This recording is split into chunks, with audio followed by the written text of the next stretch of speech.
Hallelujah. আহক আমি ঈশ্বৰৰ বাক্যটি চাওঁ। সেয়া হৈছে জাকুব 1:22 আৰু কেৱল শুনোতা হয় নিজক নুভুলাবা, কিন্তু বাক্য পালন কৰোতা হোৱা। 23 কিয়নো কোনোৱে যদি বাক্য পালন কৰোতা নহয়, কেৱল শুনোতা মাথোন হয়, তেন্তে তেওঁ দৰ্পণত নিজৰ স্বাভাৱিক মুখ দেখা মানুহৰ নিচিনা হয়। 24 কাৰণ তেওঁ নিজকে চাই পেলাই গুচি যায়, তাতে তেওঁ কেনেকুৱা আছিল তাক তেতিয়াই পাহৰি যায়।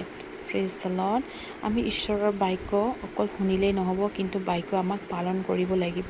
আৰু সেই বাক্য পালন কৰিবৰ কাৰণে পবিত্ৰ আত্মাৰ পৰা আমাক সহায় বিচাৰিব লাগে। আমি অকল বাক্য শুনিলেই নহয়, বাক্য শুনি থাকোঁ, আমি এই কাণৰ পৰা সেই কাণ পাৰ কৰি দিওঁ, কিন্তু যদি সেই বাক্য পালন নকৰোঁ, তেতিয়াহ'লে আমাৰ জীৱনত কি হয়, আমি নিজকে আইনাত অলপ দেৰি চাই আমি গুচি যাওঁ। আমি যে কেনেকুৱা আছিলোঁ আমি তেতিয়াই পাহৰি যাওঁ।